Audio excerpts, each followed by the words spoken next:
Good afternoon to everybody. Good afternoon.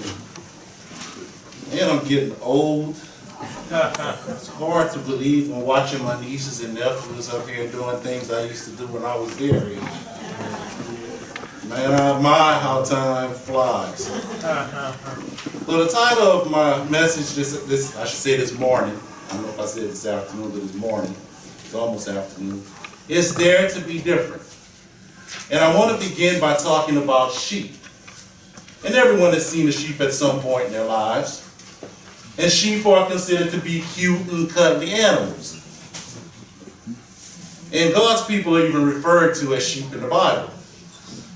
Now, my oldest brother, Tyrone Jr., owned a flock of sheep along with his herd of cows in Tennessee a few years ago. But he lived in the city, and his sheep and his cows were out in the country. And he couldn't keep an eye on the sheep all the time because he couldn't be out there all the time. And so they were always getting into trouble when he wasn't out there. So finally he had to get rid of them. Now, sheep are generally viewed as good animals.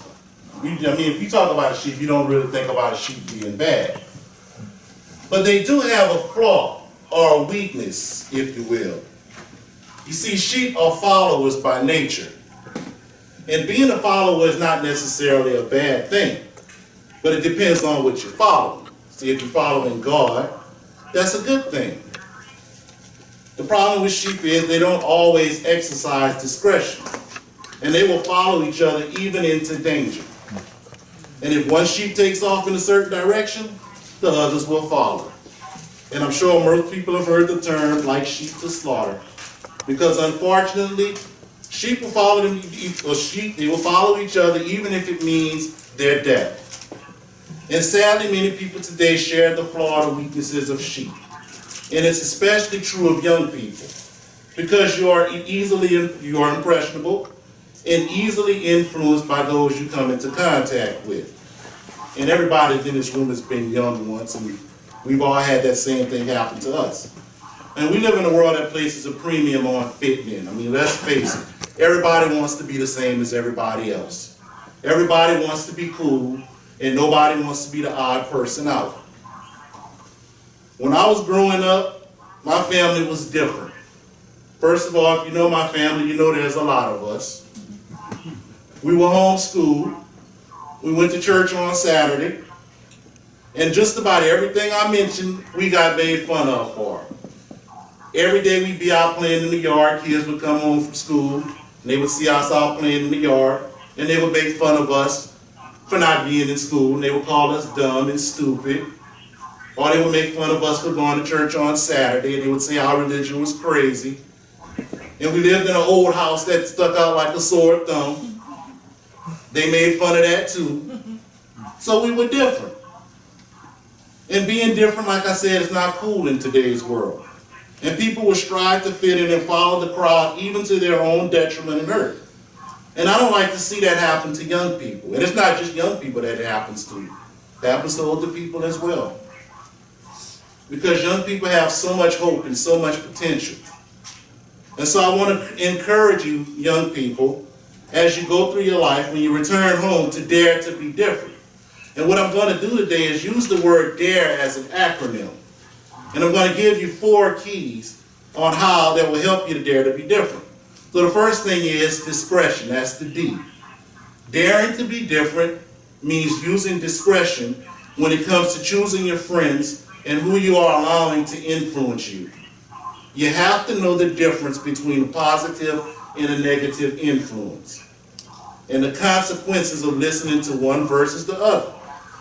Be careful who you associate with and who you are allowing to influence you. If the in crowd gets into trouble, you can too. Turn to 1 Samuel. And this is about a group of people who one of their biggest problems was wanting to fit in. 1 Samuel, the 8th chapter, in verse 1, it says, "Now it came to pass when Samuel was old, that he made his sons judges over Israel. The name of his firstborn was Joel, and the name of his second Abijah. They were judges in Beersheba. But his sons did not walk in his ways. They turned aside after dishonest gain, took bribes, and perverted justice. Verse 4, then all the elders of Israel gathered together and came to Samuel at Ramah and said to him, look, you are old, getting up there in age, and your sons do not walk in your ways. Now make us a king to judge us like all the nations. They looked around and wanted to be like everybody else. Everybody had a human king. They wanted a human king. And up to that point, God was their king. And there's no human king that could possibly even come close to what God could do. And they saw all the miracles and everything that God did to them from the time they left Egypt. But they still wanted to be like everybody else. And the Lord said to Samuel, heed the voice of the people and all that they say to you, for they have not rejected you, but they have rejected me, that I should not reign over them. In verse 8, according to all the works which they have done, since the day that I brought them up out of Egypt, even to this day, with which they have forsaken me and served other gods, so they are doing to you also. Now therefore, heed their voice. However, and this is one thing you'll notice about God if you read the Bible, He will tell you what's going to happen if you do the things that you want to do. So you can't come back and claim ignorance, say nobody never told you. Just like us. I grew up, my parents read the Bible to us through the time we were little. I can't sit here and act like I don't know what I know. It says, however, you shall solemnly forewarn them and show them the behavior of the king who will reign over him. And the parents will tell the child, when a child goes to them and say, look, I want to do this, your parents are going to tell you, this is what could potentially happen if you do it. And so he went down a list of things that were going to happen to him. Verse 11, so Samuel told, verse 10, so Samuel told all the words of the Lord to the people who asked him before I came. And so he went through and he told them everything. And if you skip down to verse 19, even after he told them all the things that the king was going to do to him, it says, nevertheless, the people refused to obey the voice of Samuel, and they said, no, but we will have a king over us. They still wanted it. That we may also be like all the nations, and that our king may judge us and go out before us and fight our battles. All of this time, God had been fighting their battles for them. They didn't even really have to do anything, just believe that he would do what he said he was going to do. But here, that wasn't good enough for them. They wanted to be like everybody else. Proverbs 7.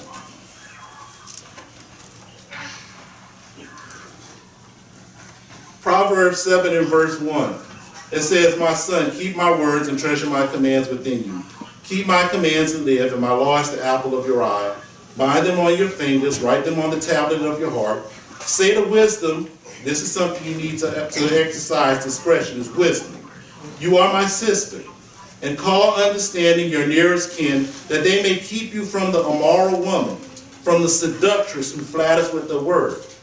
And the one thing about influences is they're always going to appeal to you. They're going to appeal to something inside of you. And we're going to talk about where that comes from in a little while. And it always talks about a woman here, because if there's one thing that will influence a man, it's a woman. And if you know anything about Solomon, Solomon was the wisest man that ever lived. But Solomon had all those wives, and he said they turned his heart away from God. All the blessings that God said he would bestow upon Solomon, and as wise as he was, those women still turned his head. It says, for at the window of my house I looked through my lattice and saw among the simple. I perceived among the youths a man devoid of understanding. That's somebody who's naive. It says, passing along the street near her corner, and he took the path to her house. Should have kept on walking, but he saw something that he wanted, and it looked good to him. In the twilight, in the evening, in the black and dark night, and there a woman met him with the attire of a harlot, or a prostitute in today's vernacular, and a crafty heart. She was loud and rebellious. Her feet would not stay at home. At times she was outside, at times in the open square, lurking at every corner. And temptation, influences, they're always going to be around you, everywhere you look. It said, so she caught him and kissed him. With an impotent face she said to him, I have peace offerings with me. Today I have paid my vows. So I came out to meet you, diligently to seek your face, and I have found you. I have spread my bed with tapestry. colored coverings of Egyptian linen. I have perfumed my bed with myrrh, aloes, and cinnamon. Come, let us take our fill of love until morning. Sounded really good to her. Let us love, but delight ourselves with love. For my husband is not at home. Now this is a married woman. It said he has gone on a long journey. He has taken a bag of money with him and will come home on an appointed day. With her enticing speech, she caused him to yield. With her flattering lips, she seduced him. Immediately he went after her as an ox goes to slaughter, or as a fool to the correction of the stocks, till an arrow struck his liver, as a bird hastens to the snare or a trap. He did not know it would cost his life. He followed the influence, and it ended up costing him his life. It says, now therefore listen to me, my children. Pay attention to the words of my mouth. Do not let your heart turn aside to her ways. Do not stray into her path. Don't even go there. If somebody's trying to get you to do the wrong thing, don't even go there. Don't even allow that to get into your mind. It says, for she has cast down many wounded, and all who were slain by her were strong men. Not weak people. This is strong, or people that think they're strong. It says, her house is the way to hell, descending to the chambers of death. But then in chapter 8 it says, does not wisdom cry out? There's a lot of older people in this audience. There's a lot of wisdom in this audience. And I would say if you're a young person, you need to pay attention. You need to listen when somebody older is trying to talk to you. It says, she takes her stand on the top of the high hills, beside the way where the path meets. She cries out by the gates at the entry of the city, at the entrance of the doors, to you, O men, I call, and my voice is to the sons of men. O you simple ones, understand prudence, and you fools, be of an understanding heart. Listen, for I will speak of excellent things, and from the opening of my lips will come right things. For my mouth will speak truth. Wickedness is an abomination to my lips. All the words of my mouth are right with righteousness. Nothing crooked or perverse is in them. They are all plain to him who understands, and right to those who find knowledge. Receive my instruction and not silver, and knowledge rather than choice gold. For wisdom is better than rubies, and all the things one may desire cannot be compared to her. So if you want to exercise discretion, you have to be wise. Proverbs 12 and verse 26 says, the righteous should choose his friends carefully, for the way of the wicked leads him astray. And it'll happen every time. So the D is for discretion. The A is for against. Daring to be different means having the courage to go against the crowd. It means having the courage to do the right thing, even if everyone around you isn't. Anybody can go along to get along. It doesn't take any brains or anything to do it. You just follow what everybody else is doing. And if you look around the world today, that's what everybody's doing. It doesn't take any courage. You just, like I said, you just mindlessly do what everyone else is doing. It takes courage to be different. But the blessings and happiness that comes as a result is worth it. Let's look at Numbers 13. And we're going to look at two guys who dared to be different. Numbers 13 is verse 1. It says, and the Lord spoke to Moses, saying, send men to spy out the land of Canaan, which I am giving to the children of Israel. From each tribe of their fathers you shall send a man, every one a leader among them. So they're sending these guys out to be spies. They're going to go check out the land, see what's in it. And then if you skip down to verse 17, it says, then Moses sent them to spy out the land and said to them, go up this way into the south and go up to the mountains and see what the land is like, whether the people who dwell in it are strong or weak, few or many, whether the land they dwell in is good or bad, whether the cities they inhabit are like camps or strongholds, whether the land is rich or poor, and whether there are forests there or not. Be of good courage and bring some of the fruit of the land. And now the time was the season of the first ripe grapes. So they went up and spied out the land from the wilderness of Zin as far as Rehob near the entrance of Hammah. And it was a good land. They went in there, they found some grapes that were so heavy and big, they had to put them on two pieces of wood to carry. That's how big the grapes were over there. It was a good land. Then you skip down to verse 25, it says, and they returned from spying out the land after 40 days. Now they departed and came back to Moses and Aaron and all the children of Israel in the wilderness of Paran and Kadesh. They brought back word to them and to all the congregation and showed them the fruit of the land.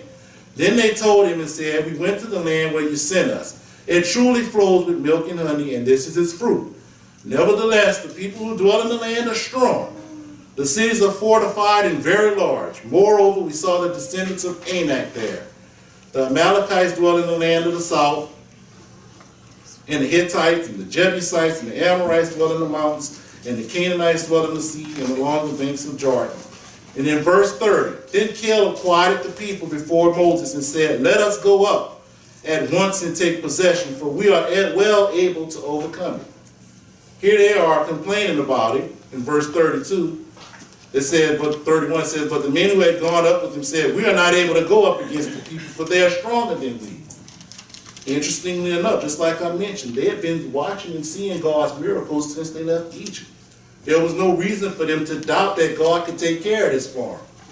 But they always would complain, and they always had problems doing what God asked them to do.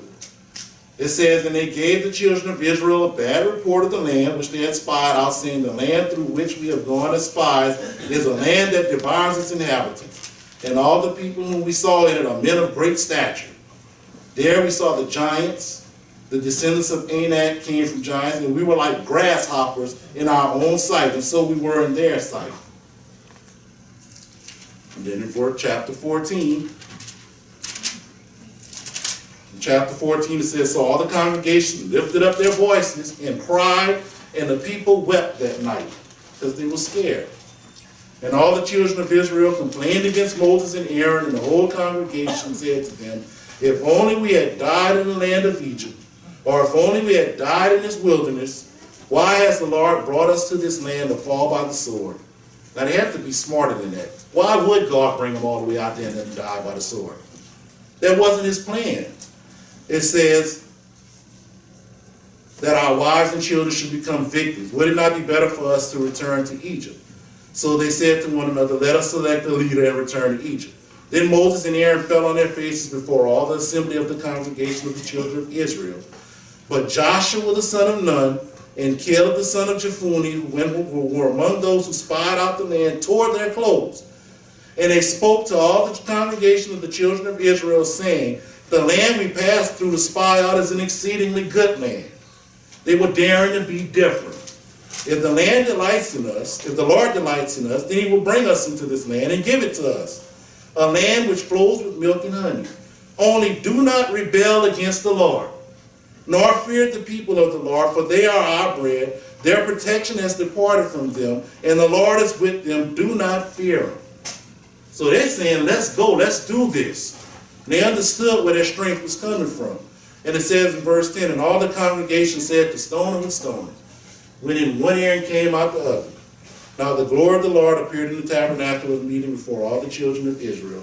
And then we want to skip down to verse 19. And then they ended up suffering for what they did. And then it says in verse 19, pardon the iniquity, this is Moses, of this people I pray according to the greatness of your mercy, just as you have forgiven this people from Egypt even until now. Then the Lord said, I have pardoned according to your word. But truly as I live, all the earth shall be filled with the glory of the Lord, because all these men who have seen my glory and the signs which I did in Egypt and in the wilderness, and have put me to test now these 10 times, and have not heeded my voice, they certainly shall not see the land of which I swore to their fathers, nor shall any of those who rejected me see it. And then in verse 24, it says, but my servant Caleb, because he has a different spirit in him, and has followed me fully, I will bring him into the land where he went, and his descendants shall inherit it. He had a different spirit in him, because he dared to be different. The R for resisting. Daring to be different means resisting the negative influence that come in your life, and they will come. Those influences come from one place. There is a devil, and he knows our weaknesses. I think he knows us better than we know ourselves. And if he can get you to stumble, he will do it. And his whole goal is to destroy you. And if he can knock you off the path, he will do it. Now, we do have God. And God can help us too He can help us, but we have to resist. He can't do it for us. If we want to resist it, we want to resist the influences, he can help us. But we have to want to do it for ourselves. Turn to Genesis, the 2nd chapter. Genesis 2 and verse 15. This is about Adam and Eve. It says, Then the Lord took the man and put him in the garden of Eden to keep it, to tend and keep it. And the Lord God commanded the man, saying, Of every tree of the garden you may freely eat, but of the tree of the knowledge of good and evil you shall not eat, for in the day that you eat it you shall surely die. Chapter 3 and verse 1. It says, Now the serpent was more cunning than any beast of the field which the Lord God had made. And he said to the woman, Has God indeed said, You shall not eat of every tree of the garden? And the woman said to the serpent, We may eat the fruit of the trees of the garden, but of the fruit of the tree which is in the midst of the garden, God has said, You shall not eat it, nor shall you touch it, lest you die. Then here's the serpent. Then the serpent said to the woman, You will not surely die. Nothing's going to happen to you. For God knows that in the day you eat of it, your eyes will be open, and you will be like God, knowing good and evil. You're going to be like God if you eat this fruit. So when the woman saw that the tree was good for food, and it was pleasant to the eyes, because influences and temptations, they're going to look good, and a tree desirable to make one wise, she took of its fruit and ate. And then she also gave to her husband with her, and he ate. The serpent influenced Eve. Eve influenced the husband. That's how it works. Then the eyes of both of them were open, and they knew that they were naked, and they sewed fig leaves together and made themselves coverings. And then in verse 16 it says, and this is what he told them was going to happen. To the woman he said, I will greatly multiply your sorrow and your conception. In pain you shall bring forth children. Your desire shall be for your husband, and he shall rule over you. Then to Adam he said, Because you have heeded the voice of your wife, because you were influenced and you didn't do what I asked you to do, and have eaten from the tree of which I commanded you, saying, You shall not eat of it. Cursed is the ground for your sake, and toil you shall eat of it all the days of your life. Both thorn and thistles it shall bring forth to you, and you shall eat the herb of the field, and the sweat of your face you shall eat bread, till you return to the ground, for out of it you were taken, for dust you are, and to dust you shall return. So they suffered consequences, and we're still suffering consequences, because they allowed themselves, they didn't want to be different. 1 Peter 5.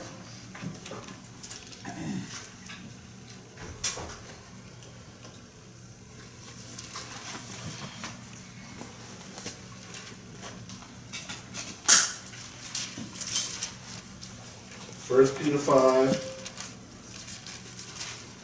in verse 5, it says, Likewise, you younger people, submit yourselves to your elders.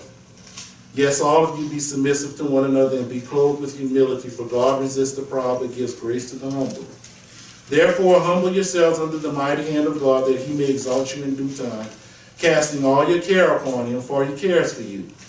Be sober, or exercise self-control, as it says in the margin, and be vigilant. And when you're being vigilant, that means you're always being watchful. It says, Because your adversary, the devil, walks about like a roaring lion, seeking whom he may devour. And if you notice, lions, they're always going to look for the weakest. They're always going to look for the ones who separate themselves from the pack, who don't have that strong bond with somebody who's trying to tell them the right thing. That's how it works for people. That's how it works. If he can get you alone and get you thinking something that you shouldn't be thinking, he's going to do it. And as you notice, when people start doing things they shouldn't be doing, what is one of the first things they do? They start separating themselves from everybody else. They go off. They don't want to talk to anybody. Anybody that they feel like is going to make them feel guilty for doing whatever they're doing, they don't want to have nothing to do with them. And that is one of the worst things you could possibly do. Because when you get off and start listening to other people, that's when he starts selling you the lie. And you can knock you off your path just like that. And in Ephesians, we're not going to take the time to read it, but in Ephesians 6, the 6th chapter, verse 10 through 15, it talks about putting on the armor of God. And you need that armor of God. That's the only way you're going to be able to withstand it. But then if we look in Luke, and Mr. Hampton talked about this yesterday, Because just like Adam and Eve fell to that temptation, Christ came and showed us how to be able to stand against it. Luke the 4th chapter in verse 1. It says, then Jesus, being filled with the Holy Spirit, returned from Jordan and was led by the Spirit into the wilderness, being tempted for 40 days by the devil. 40 days, he just kept coming at him. And in those days he ate nothing, and afterwards when they had ended, he was hungry. And the devil said to him, if you are the Son of God, command this stone to become bread. But Jesus answered him, and see, you have to know what's in the Bible. That's the only way you can do it. You got to know what God says. That's the only way you can, like Mr. Hampton talked about, that's the only way you can counter a lie. You have to know the truth. It said, it is written, man shall not live by bread alone, but by every word of God. Then the devil, because he's not going to stop, taking him up on a high mountain, showed him all the kingdoms of the world in a moment of time. And when Mr. Hampton was talking about this yesterday, I was thinking, how in the world could he can give him anything that God couldn't give him? I mean, there's nothing that he could have gave him that God couldn't already give him plus. It says, and the devil said to him, all this authority I will give you in their glory, for this has been delivered to me, and I give it to whomever I wish. Therefore, it always comes with the catch. If you will worship before me, all will be yours. And Jesus answered and said to him, get behind me, Satan, for it is written, you shall worship the Lord your God, and him only you shall serve. Then he brought him to Jerusalem, set him on the pinnacle of the temple, and said to him, if you are the Son of God, if you are what you say you are, throw yourself down from here. For it is written, and he knows the scriptures too, just like Mr. Hampton said, but he's not going to use them in the right way. That's why you have to know the truth. I mean, you have to really know it. It says, he shall give his angels charge over you to keep you. And in their hands they shall bear you up, lest you dash your foot against a stone. And Jesus answered and said to him, it has been said, you shall not tempt the Lord your God. And then he finally gave up. But in verse 13 it says, now when the devil had ended every temptation, when he threw everything at him he could possibly throw, he departed from him until an opportune time. He departed, but guess what? He's going to come back at some point. And you can resist him, and you can win with the help of God. But understand this, it's not over. As long as you live, and he's going to try to get you because he wants to destroy you. You have to understand and know the truth, just like as we mentioned yesterday in the sermon. And number 4, the E is for establish. Once you've used discretion in choosing your friends and influences wisely, and you've had the courage to go against the crowd, and you resisted the negative influences that come your way, the next step is to establish an identity apart from the crowd, with God as your foundation. People who never establish an identity apart from the crowd never really stand for anything. And if you stand for nothing, you will fall for anything. Whatever the crowd thinks and does, that's what you will do, because your identity is so much tied to them. It says you will be like a feather or a leaf when the wind blows. And everybody's seen leaves blow, feathers blow. There's nothing there to anchor them. Whatever direction the wind blows, that's what direction they go in. And when you don't stand for anything, that's what happens. The crowd influences you, you just do what everybody else does. Daniel 1. You're going to look at a couple of other guys who dared to be different.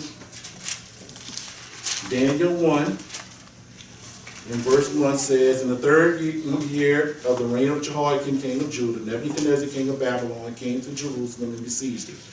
And the Lord gave Jehoiakim, king of Judah, into his hands with some of the articles of the house of God, which he carried into the house of Shinar, to the house of God. And he brought the articles into the treasure house of his God.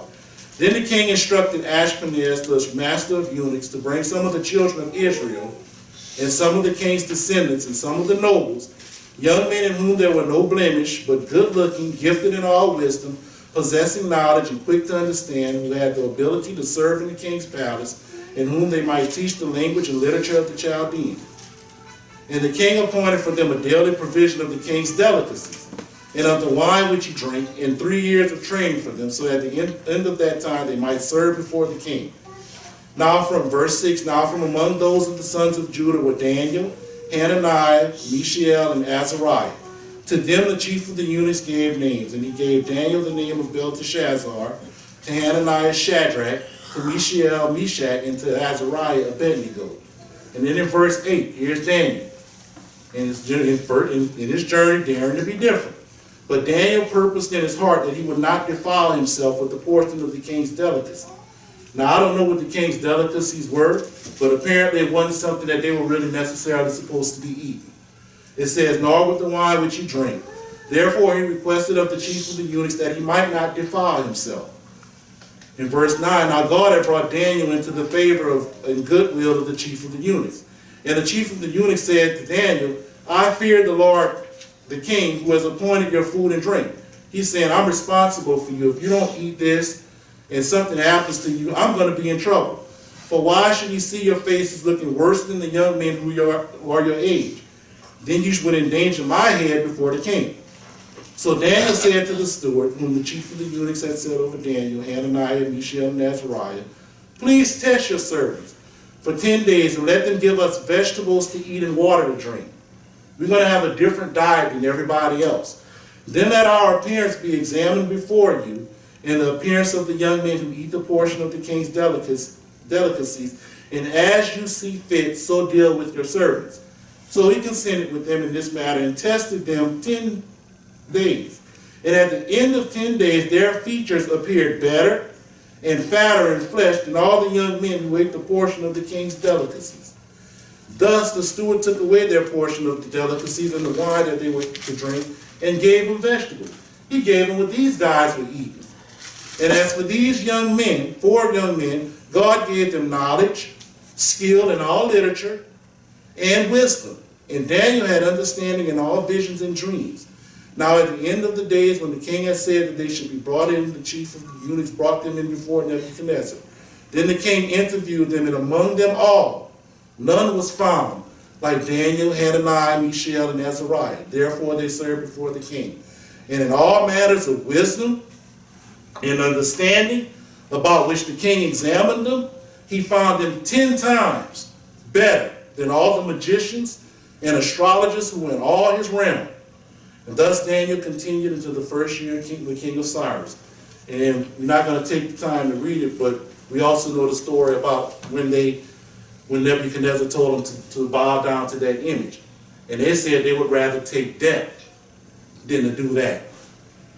And God spared them. They actually got thrown into the furnace. But God was there for them because they obeyed. They decided to do what was right when everybody else was. Let's turn to Joshua 23. And remember, Joshua earlier was one of those guys who dared to be different out there in the wilderness when they went up to look at the land.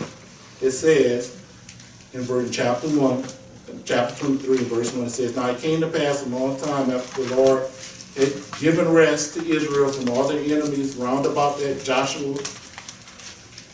Joshua was old and advanced in age. And Joshua called for all Israel, for their elders, for their heads, for their judges, and for their officers, and said to them, I am old, advanced in age. He knew he was about to die. It says in verse 3, You have seen all that the Lord your God has done to all these nations because of you. For the Lord your God is he who has fought for you. See, I have divided to you by lot these nations that remain to be an inheritance for your tribe, from the Jordan with all the nations that I have cut off as far as the great sea westward. Verse 5, And the Lord your God will expel them from before you, and drive them out of your sight, so you shall possess their land as the Lord your God promised you. Verse 6, Therefore be courageous to keep and do all that is written in the book of the law of Moses, lest you turn aside from it to the right hand or to the left. And lest you go among these nations, these who remain among you, you shall not make mention of the name of their gods, nor cause anyone to swear by them. You shall not serve them, nor bow down to them. He's basically telling them, don't go around doing what you see around you.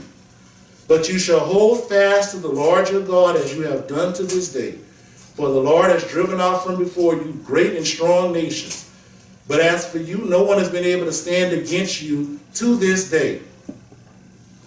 Verse 10, one man you shall chase 1,000 for the Lord your God is he who fights for you as he promised you.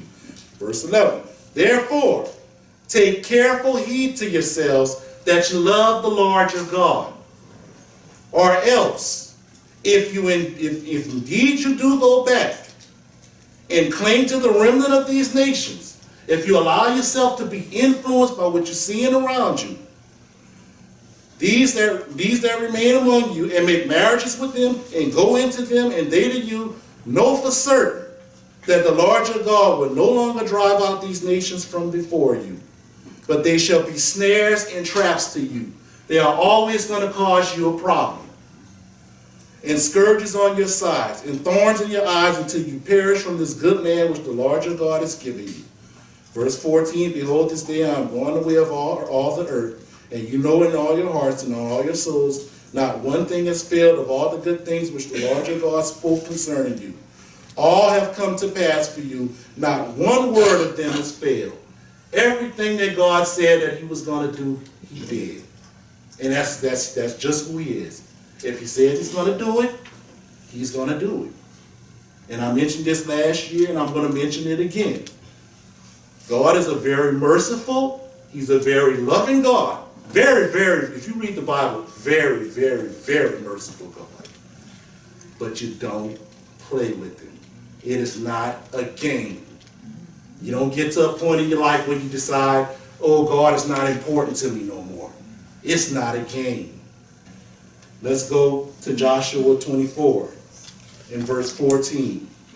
This is Joshua getting ready to die. It says, now therefore, once again, fear the Lord, serve him in sincerity and in truth, and put away the gods which your fathers served on the other side of the river and in Egypt. Serve the Lord. And also, too, I wanted to mention, if you look throughout the Bible, there's always somebody who's going to be telling people what to do, how to do the right thing. There's always somebody, because God is always going to put somebody there, just so you can't come back, like I said earlier, and claim ignorance and claim that you didn't know. It says in verse 15, and if it seems evil to you to serve the Lord, if you find out that you just don't want to do that, you can't do that, that's cramping your style, it says choose for yourself this day whom you will serve. And everybody in this room is going to tell you, whether you're young, whether you're old. And the old people, by the fact that they're still here, you know what they've chosen. You young people, there's going to come a time in your life where you're going to have to make a decision, whether or not you're going to continue to follow God or not. It says, choose for yourselves this day whom you will serve, whether the gods which your father served that were on the other side of the river, or the gods of the Amorites in whose land you dwell. And then it says, but as for me and my house, we will serve the Lord. Y'all can do whatever you want to do, but we're gonna dare to be different in my house. We're gonna serve the Lord. And that should be your attitude. So I encourage you, when you go home and you are among your peers and you're faced with negative influences trying to get you to do the wrong thing, because it's going to happen, don't fall for it. Don't be someone who goes along to get along or follows the crowd doing the wrong thing because you want to be cool and fit in. Because if you do, you can suffer the consequences that they're going to suffer. And sometimes those consequences cause long-term hurt and pain. Your parents ain't not going to be able to bail you out. Sometimes you do some things to yourself they can't fix. That's why they try to tell you, don't do it. It's better not to do it than to go do it and then come back later and say, I wish I wouldn't have did this. I wish I would have listened. Be the people who do the right thing no matter what everyone else is doing around you. Always remember, dare to be different.